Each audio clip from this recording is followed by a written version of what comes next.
Welcome to Demystify Magic with Molly and Madison. I'm Molly, a former skeptic, now full-time energy healer, author, and your resident science meets spirit nerd. And I'm Madison, a born and raised witch, teacher of the craft, and owner of not one, not two, but 3 metaphysical businesses. Together we dig into low-effort witchcraft, spirituality, and the science that backs it all up, all with humor, heart, and a sprinkle of chaos. So whether you're a curious skeptic or a seasoned witch, find a cozy spot, take a deep breath, and let's demystify some magic.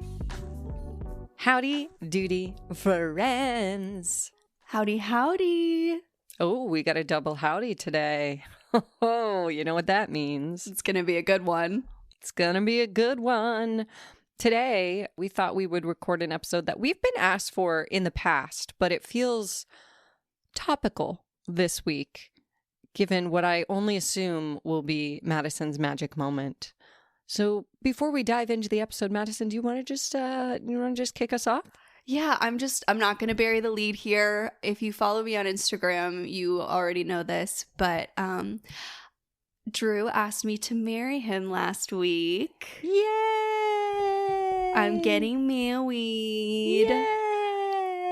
It's so funny. I'm going to tell the whole story on our Patreon. We're going to do a little bonus episode. So I won't bore you with this story here just because we got it would have been its own whole episode, me telling you all the details. But I've been joking that he proposed because he didn't want me to make my magic moment that I also saw Ethel Cain in concert last week. I drove up to my college town, Tallahassee, Florida, go Knowles, and saw Ethel Cain at her hometown show and drove back the 4 hours and got proposed to. It was like I joked like, oh, you didn't want me to run away with Hayden. Mm-hmm.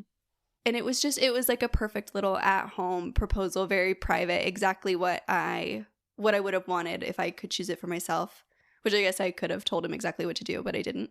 Mm-hmm. It was great. I'm very happy, very excited. A lot of you guys have commented on my Instagram post announcing it, being like, I had a feeling. And I literally responded, I was like, somebody could have told me because it was hair wash day.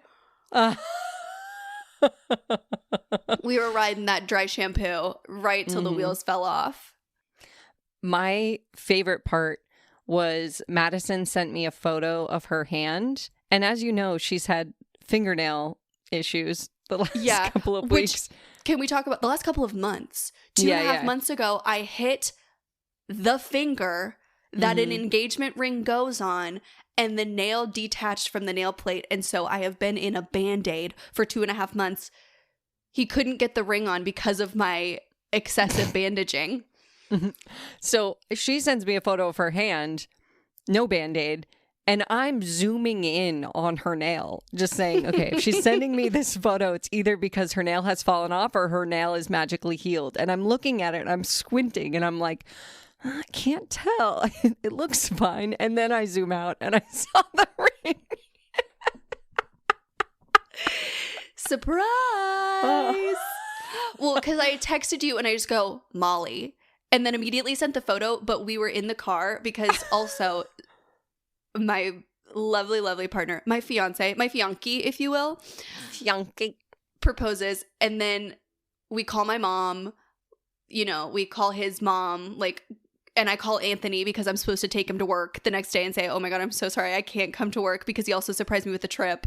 And so we're in the car. He goes, I have to eat something. I've been so nervous. I haven't eaten all day. Can we please go through a drive-thru? So it's been maybe 15 minutes, truly the wildest 15 minutes of my life. Proposal, he got it all on video. It was perfect. And then he goes, I'm so hungry. Can we please eat? I was like, of course, let's go. So I have bad service for some reason on the road. I text you, Molly, immediately send the photo. It won't go through. You're texting me, what's wrong? Is everything okay? Are you mad at me? There's all these texts coming in and I'm like, oh my God, this photo needs to go. It was so bad.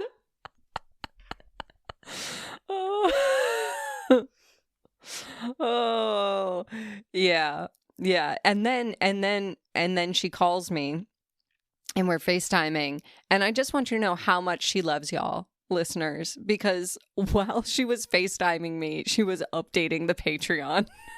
Well, about the engagement. again, we get home from the drive-thru. Drew makes an Instagram story and says, just proposed to Madison. Now I'm eating chicken nuggets. Who's better than me? Direct quote. Which was hilarious. Hilarious. And I was like, I have to tell people, you can't be the one to announce this on Instagram through that story. And then it was that Instagram story, and then a photo of the ring with "Turn My Swag On" by Soulja Boy. Playing over it. So true. So Drew. I was like, that man is not PR trained. We need a rollout. We need an announcement. Right? I'm like, we need something, some sort of planning. It was so funny. Oh, I love that silly goose. Silly goose. What was your magic moment? That was also my magic moment. Perfect. The follow-up to my magic moment is that Molly immediately sent a gift, which is also so Molly. You are so good about that stuff. I swear to God, there was a Chewy package on my door the day Percy came home. Like, she does not fuck around when it comes to a big life event. And so we got home from our trip last night, or Saturday night, and I have just like an Amazon package, and I had ordered some hand sanitizer. And so I just assumed that was what it was. So I let it sit for like 2 days. Opened it last night. Molly sent a little carrying case for my ring for when I travel, which is so funny because I had been literally already looking at things to put like stuff like that because I'm so scared of losing it because I lose everything. A little bandana for Percy that says my humans are getting married, and then the best dish towels I've ever seen, Mr. Silly Goose and Mrs. Silly Goose, that are already on my oven. It was so sweet. As they should be. Did you get the Dazzle sticks too? Yes, I did. I've immediately dispersed them into all of my most used bags. Yeah. Well, originally, the reason I send gifts so soon is because I forget that I send them, because I send them in the heat of excitement. And then I don't have to remind myself, oh, I need to send a card or a gift or whatever. And then I'm not sitting there waiting for you to open it. Because I've forgotten it exists. I have forgotten. But originally I wanted to send her these like Dazzle sticks, which not sponsored, but willing to be. They're like these pens that have like jewelry cleaner in them. And they're really good for engagement rings because you can get like underneath the bezel or whatever and like around, and just like they're really quick. And yeah, I was like, I need to send you that, and I need to send you a ring holder. And then I saw the gooses, and I put a little note that they were from Henrietta, your porch goose. I did see that. It was so sweet. But we figured today would be a good day to talk about some wedding magic. Wedding magic. Also, I died laughing at all of the DMs I got of, so is it time for you to get revenge on Molly for not inviting you to her wedding that she didn't know you at? And the answer is that I'm actually not having a wedding, which is kind of funny that we're making this episode, but we're not doing like a big thing. We're going to elope. This is something that Drew and I knew that we would do like from the minute we talked about the idea of getting married. We also knew that we were probably going to be together very early on in our relationship. So we've always like been very communicative about that stuff and have always known that we're in alignment about that. It's just so expensive, and our people live all over the country, and I don't really like to be the center of attention. It just makes me really nervous. The idea of like saying vows in front of a large group really does stress me out. It's actually something that I remember feeling fear about when I was a child. Like not knowing that not having a wedding was an option. I was like, my parents are going to watch me kiss one day. Ew. Like that anxiety about being in the center of a room and everybody's looking at you started very young for me. And so if that's your jam, totally not yucking your yum at all. It elicits fear in me. So we plan on eloping and then just like having a little party afterwards, which Molly will be invited to because it's not a wedding. I'm calling it a wedding. That's what I'm calling it. And I did have a wedding, and I had a wedding early on in my witchiness. And so since then I have thought about all the things that I wish I had done that were witchy in my wedding. So I feel like between the two of us, we have a couple of ideas cooking up for you. I have already begun to Pinterest, is the truth. For your non-wedding. Yeah, for my non-wedding. For my wedding that's not a wedding. I mean, I can still have like an invitation and stuff. The thing is, I love to plan something. Yeah. I love the reception of a wedding. It's the ceremony that makes me feel fearsome. Yeah, plan a reception, dude. That's the fun. Exactly. Like, let's do the fun part, and there's like less pressure, or just like everybody gets together and celebrates and has fun, and it's not anything huge, Hell yeah. Hell yeah. So the way that we've organized this... Don't lie. Don't lie to the people. We haven't organized this episode at all. We just, on mic, had to plan this episode out because we've both been so discombobulated. I fully just got home from a trip that I didn't know I was going on 12 hours before I went on it. And then she's coming to Maine in 3 days. So. Yeah, which I forgot about while I was on that. Like, it was like my memory got wiped. And then we were driving home and I go, oh, I'm going to Maine on Thursday.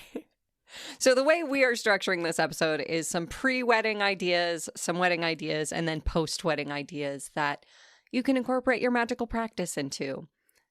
Pre-wedding, I really like the idea of doing some sort of ritual with your wedding party if you were having one of those. Like, for instance, my wedding party, our like quote unquote bachelorette, I didn't want to have like a bachelorette. So I just had we had an extremely small wedding. Like there was less than 20 of us at this Airbnb.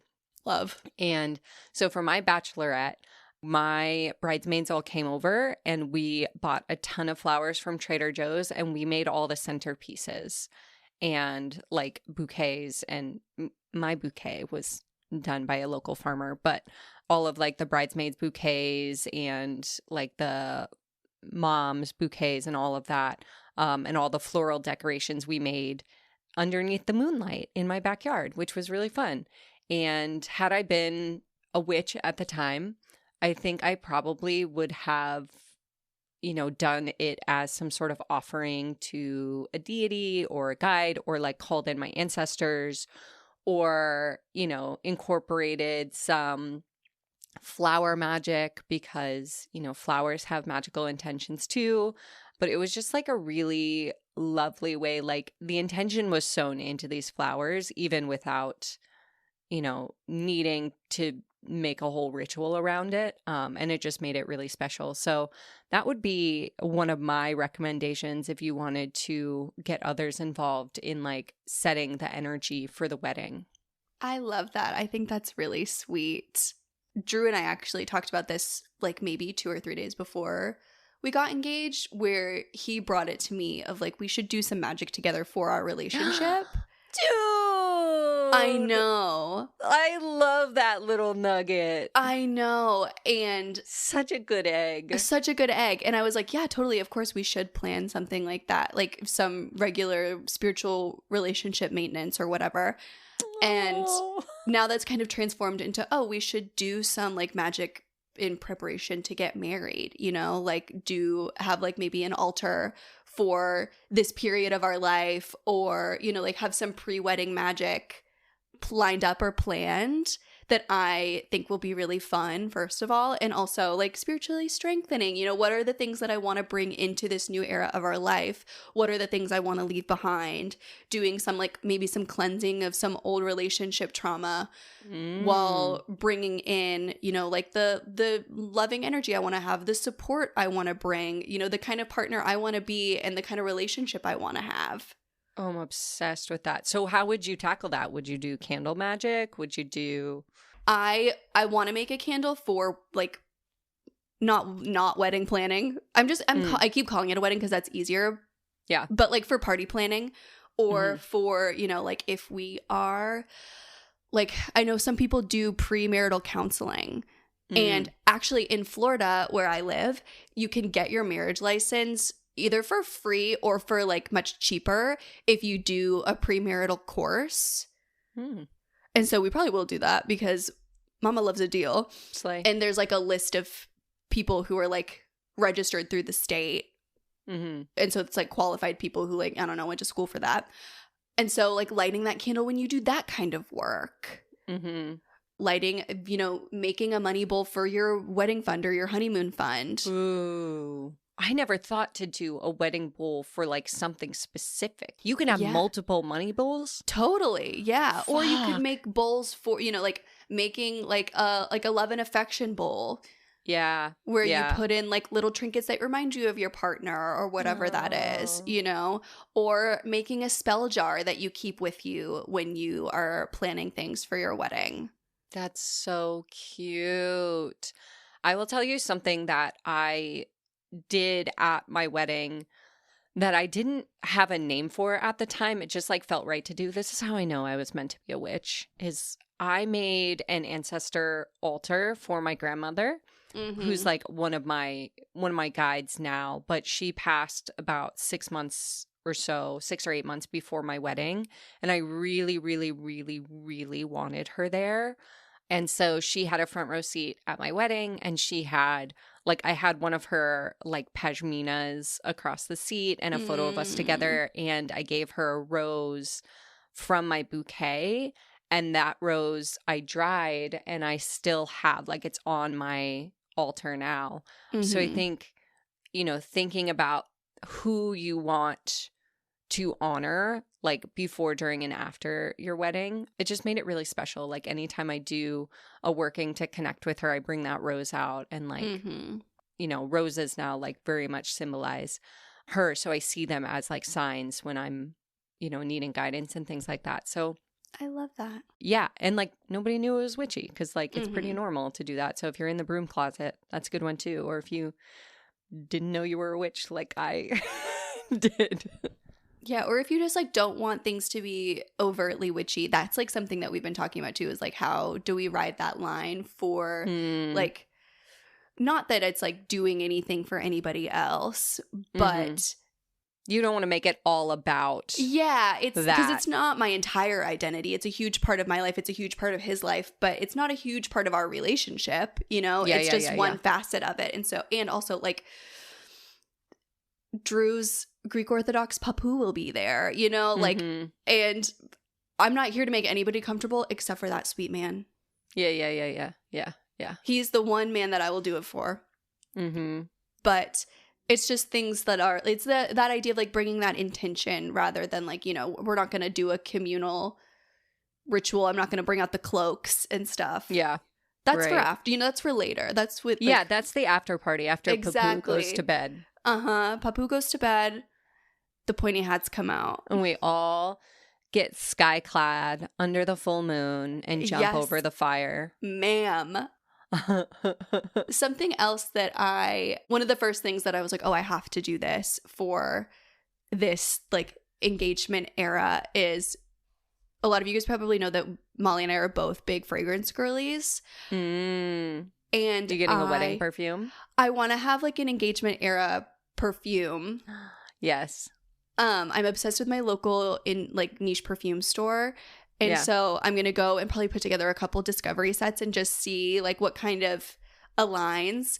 I'm definitely going to like let intuition choose which one is the right one, and then let that bottle sit on that altar that I make. So if I have like a engagement altar, a marriage altar, having that perfume, having that be where my ring sits when I'm in the shower or when I go to bed, you know, when I don't want to have it on, if I'm like going to the gym, like, you know, letting it live somewhere safe in that area to infuse that energy of love and intention and this like strong foundation that I'm trying to build into the jewelry itself, into the perfume. So every time I wear it, not only am I having that way that's like so strongly tied to memory, right? So when I wear that 10, 15 years from now, I'll be brought back to this time, but it's also reinforcing that energy that I'm trying to bring into the marriage, into something that I wear every day.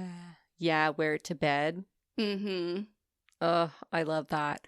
The other thing I was thinking as you were talking for like an engagement altar is pick a color or a flower that you want to be woven throughout your reception. and have that on the altar. Like for us, I didn't care what my wedding looked like, except for I wanted blue hydrangea to be like the color. Yeah. And so everything was blue hydrangea. Like I had light blue Vans on, like the bridesmaids all wore light blue. We had blue hydrangeas in all the flowers. The invite had blue hydrangeas on it. And my maid of honor actually got us 2 blue hydrangeas, and I planted them in front of our house the night before the wedding. I know that story, and still every time I hear it, it like just warms my heart so much. And we actually, the night before, when we were planting them, we literally planted them the night before the wedding. And I took a piece of rose quartz and I wrote our initials on it, and we both held it, infused it with our energy, and we buried it underneath the hydrangea. We weren't able to take the hydrangeas with us when we moved, which was a bummer. But I forgot that I tried to replant part of them. Mm-hmm. So I tried to like propagate them. It was just too late in the season. But I planted the propagations last year and I forgot about it until I was literally digging up that spot to plant a lavender plant. And I found a piece of rose quartz. I had planted the rose quartz in the front yard of our new house. So that was cute. I'll probably remember to do that next house too. But you could do something like that, like have a crystal that you have representing your love and just like plant it in your yard somewhere. Mm-hmm, totally. And too, like with planning, if you're having like a more traditional wedding, or if you're not, you know, whatever it is that you choose to do, looking into the intentions of the colors that you're choosing for your wedding, or like, you know, knowing, oh, I know that I want to have lots of green for healthy heart healing energy, whatever that, you know, whatever the colors that symbolize the things that you think are most important to bring into this era of your life, making one of those colors one of your wedding colors. Yeah. I also think too, looking into traditional like marriage, like things. What are the things? Like the little rituals? Oh, like something old, something new, something borrowed, something blue. Yeah. But also like jumping over the broom or like hand fasting or whatever, like looking into all those traditions and seeing which ones, you know, come from your partner's like cultural background. Yes, that's the word. And which ones resonate with you, I think can really, I think marriage is witchcraft in a lot of ways. Like the ritual of it is so woo to me. Yeah. It's been like culturally accepted into the zeitgeist of like normie culture, but you can bring back a lot of the energy and the intention for these different practices just by like learning with your partner the history of like, where does that come from? Why do we do that? You know, why is the ring placed on this specific finger, and determining which ones you want to do. I actually, when I graduated from college, one of my final papers for my women's studies minor was about the patriarchal history of marriage traditions. So we didn't do any of them. Yep. But I think there might be, you know, looking into, you know, other traditions that maybe you want to start doing or whatever the case may be. Yeah, for sure. I am really excited to do a hand fasting. The thing is, I can't be chill about anything. And so I'm already on Pinterest. I'm already looking on Etsy at like the cords that you can buy. My TikTok feed is already filled with people wedding planning. I love a party. What is hand fasting? Can we talk about that? Because I'm going to my first hand fasting ceremony next week, and I don't know what to expect or what it means. So it is a Celtic marriage tradition. It's where the phrase tying the knot comes from. And there's a hand fasting cord involved. It's essentially you hold the hand of your partner, and the cord is wrapped around your hands in such a way that when you release, you pull and it creates a knot. And I probably could learn more about it. I just know that it's Celtic. My family history is Celtic.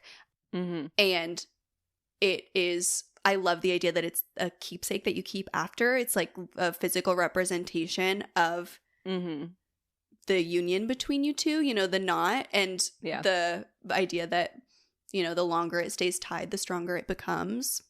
And so I believe that act is what like symbolized a marriage, but don't quote me on that. Okay. Don't have sources to cite there. As we get closer to Madison's elopement, we will learn more, I'm sure. Yes, I will be doing all of the research, all of the Googling. Anthony and Jared did one when they got married. Cute. Yeah. Another wedding I wasn't invited to. Well, because I didn't know the person when they got married. You know, maybe you should know people sooner. I know, right? Why do I meet all of my closest people when they're already married? That is bizarre. That is very bizarre. And all of my friends that I've known since childhood that I've had forever, eloping. Yeah. Thank God Jeff's having a wedding, or else I would think I had no fucking friends. Yeah, fair. Everybody, like my older friends, I feel like, also weddings have gotten so much more expensive, and like especially in the post-COVID world. Yeah. And so like, I'm totally kidding as someone also eloping, but I feel like all of my friends who are older than me pre-COVID would talk about like, oh my God, I have a wedding every weekend this summer. Like, how am I ever going to manage whatever, blah, blah, blah. And then I'm like pushing 30 and I'm like, oh, I have a wedding this year. Like so excited. Yeah. I really do get it though. It's so, watching my friends plan weddings and execute weddings also seems so stressful and terrifying. Yeah, well, we had a whole wedding planned. Like, we had a wedding fund. We were meeting with caterers. We got engaged in the fall of 2019. Oh, yeah. So Justin and I both worked in like healthcare adjacent fields. So like in March of 2020, we were telling our parents like, I don't think 2021 is going to be. Yeah, like, I don't think that this is going to be what you think it's going to be. Yeah, and they were like, oh, it'll be fine by then. And then come July, when we made the decision to cancel the wedding, they were like, yeah, okay. So for us, like, we had sort of like, it was like a mostly elopement. Like, we were going to just elope and just like have a barbecue in our backyard, and our parents really wanted to have an excuse to party. Yeah, of course. And so we met them in the middle. We took the wedding fund and we bought a house, and then we just rented a big Airbnb and just like did the barbecue at the Airbnb. Yeah, perfect. And got dressed up and all of that. Yeah, it was the best of both worlds. I will also say too, like, one thing that was really special is I didn't do a wedding perfume because I was not a perfume girly at the time, but I have always been and will always be a big cake girly. So I very strategically planned my wedding cake, and then for several years after, on our anniversary, I had the cake person make us a mini cake. And that like brought us right back to the wedding. I love that. Yeah, doing something like that is really fun because it was like, how many times in your life as an adult do you give yourself the excuse to just buy yourself a whole fucking cake of a flavor you love? Yeah, right? And it's honestly like, to get a 2-person version of your wedding cake is super affordable. It's like, or it was in 2023 last time we did it. Our cake person went out of business, but oh, sad. Yeah, but it was like $50 and we would have cake for days. And then we didn't have to like, you know, eat the gross freezer cake. I mean, I still ate the piece from the freezer that we kept for the year. Of course. You got to at least have a bite. Oh, I ate the whole thing. That cake was good. As you should. But I prioritized cake and photos. And everything else was just whatever it is. And love. I don't regret that decision at all. And you know, one other thing for like, I guess this is like both before and during wedding. It's hard to not like conflate the two because you spend so much time planning. But as you're talking about that, I was thinking one of our really good friends is a baker. And so she's always joked with me. She's a friend of Drew's that I've fully like weaseled into my life. Mm-hmm. She's been like, you have to at least do something so I can bake. Like, you have to Yeah. give me something to bake for. And so the idea of like not only doing that every year, but it's made by a friend, like someone who has been a part of our relationship from the beginning. She was like one of the first friends that I met. Mm-hmm. And like we fell in love very quickly. Yeah. And so the idea of like as many people as possible who I can hire, who I know and like love to be a part of helping us do that. You know, like I have a really good friend who's an artist, a friend who's a baker, you know, like we have friends who are really great DIYers and like handymen and stuff, and people who could like, we could have that exchange of energy as well of like, you help us make this thing happen. And then that energy of that love is infused into the day as well. I love that. You know what I was thinking as you were talking is you could take both of your names and turn them into a sigil, and that could be like a design throughout your wedding. Like if you had macaroons, you could have the sigil on it. You could put it on the invitations. You could have it on the cake. Like you could draw it. You could draw it on like a slip of paper and slip it into your bouquet. Like you could draw it on the bottom of your shoe. Like, oh, that would be so fun. I was going to say that too, for like if you are making a new last name, if you're hyphenating, if you are taking your partner's last name, like whatever it is, taking that last name and creating a sigil out of it and incorporating it somehow, either like making it into a piece of jewelry or, you know, keeping it on that marriage altar. I also think like that's something you could keep up post-wedding. My friends did that. Yeah. It was so sweet. I can't remember what holiday it was for, but we have a really good like pair of friends who are married, and the husband came to me and was like, I really want to make her an altar for our relationship for either it was her birthday or Christmas or something. I can't remember. Cute. But like for a holiday, an occasion, I want to put this together for her. And so we got like a statue of Aphrodite and like some crystals and stuff and like put it together. And it was actually very sweet. Those are also the friends who Drew shipped my engagement ring to. And while they were waiting to give it to him, they had it on that altar. Cute. So cute. I think it was also like where their Beltane altar was, because it was around Beltane. It was so sweet. That is sweet. And so like having that and keep like starting it in the engagement era, kind of catering it to your wedding, and then continuing it post-wedding throughout your marriage as like a physical representation of the effort that you continue to put into that relationship. And so putting that sigil on there would be such a cool way to like incorporate that like joining, especially if you are hyphenating or like going to have the same last name in some capacity. Yeah, or even if you're not, like I didn't change my last name, but like making a sigil with both names kind of like creates that energetic link, even if you're not legally changing it. Totally. Here's an idea that I recently learned was possible. I saw someone do this and I was like, I wish I thought of that. You can actually get your wedding bands, like if you get them custom made, you can get stones embedded inside the band. On the inside, yes. You can get like your birthstone and your partner's birthstone. And I just thought that was so cute, because sometimes like you don't want, you know, the colorful gem as your, you know, main stone, but want, you know, a little something, but also a lot of birthstones have magical properties to them, right? Well, they all do. But like, you know, amethyst or opal or citrine or peridot or whatever, like you can have that crystals like infusion into your wedding band. And so putting that on the inside, I thought was like such a cool way to like incorporate, you know, both crystal energy, but also the infusion of like that union into your wedding band. I love that.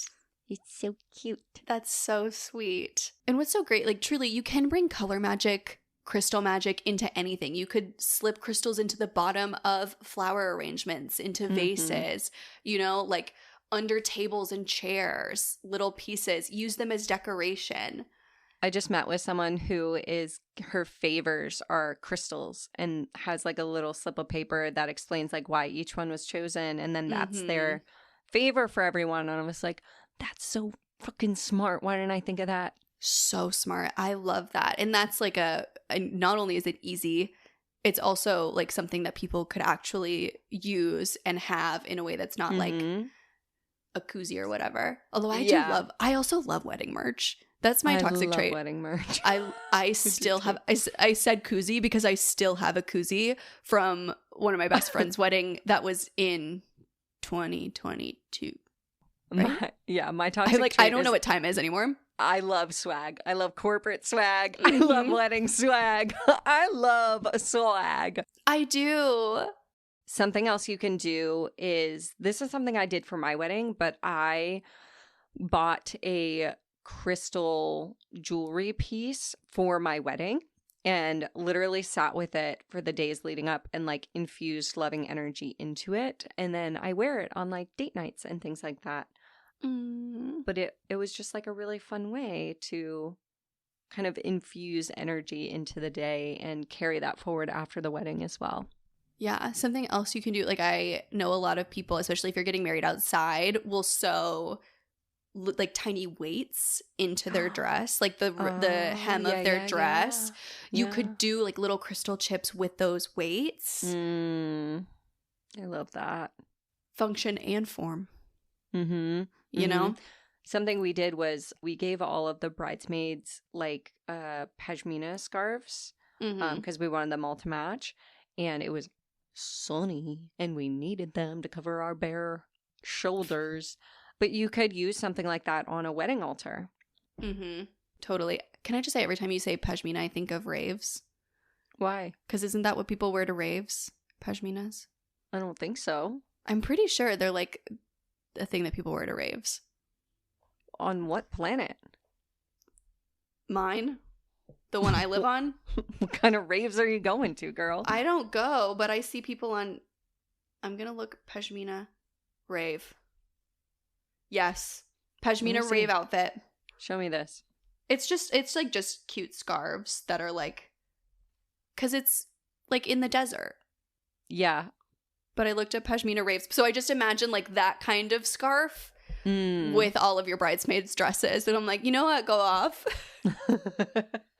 Please let us know if you had a witchy wedding, what you did in the comments. I am taking recommendations at this time. Yes. Yeah.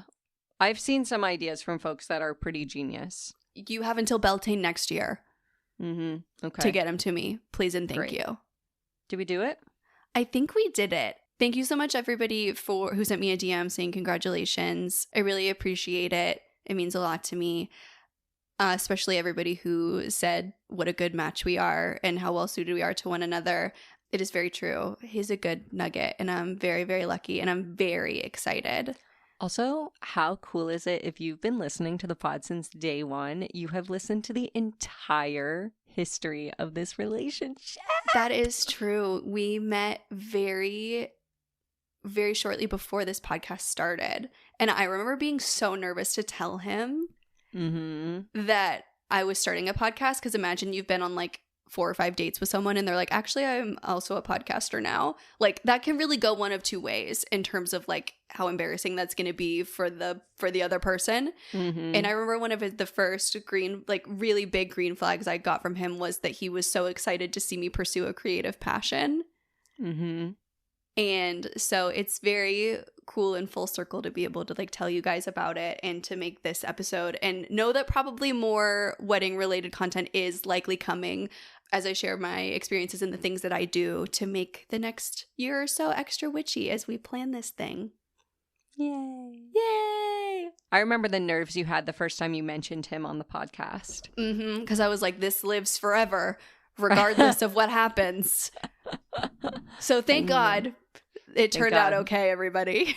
And on that note, if you want to hear the full wedding engagement story, head over to the Patreon. And we'll see you next time. Bye.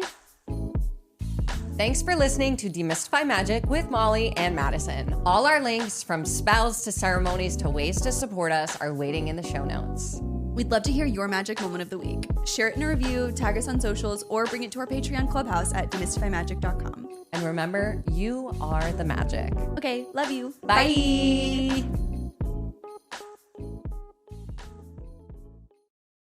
Ryan Reynolds here from Mint Mobile with a message for everyone paying big wireless way too much. Please, for the love of everything good in this world, stop. With Mint, you can get premium wireless for just $15 a month. Of course, if you enjoy overpaying, no judgments, but that's weird. Okay, one judgment. Anyway, give it a try at mintmobile.com/switch. Upfront payment of $45 for 3-month plan, equivalent to $15 per month required. Intro rate first 3 months only, then full price plan options available. Taxes and fees extra. See full terms at mintmobile.com.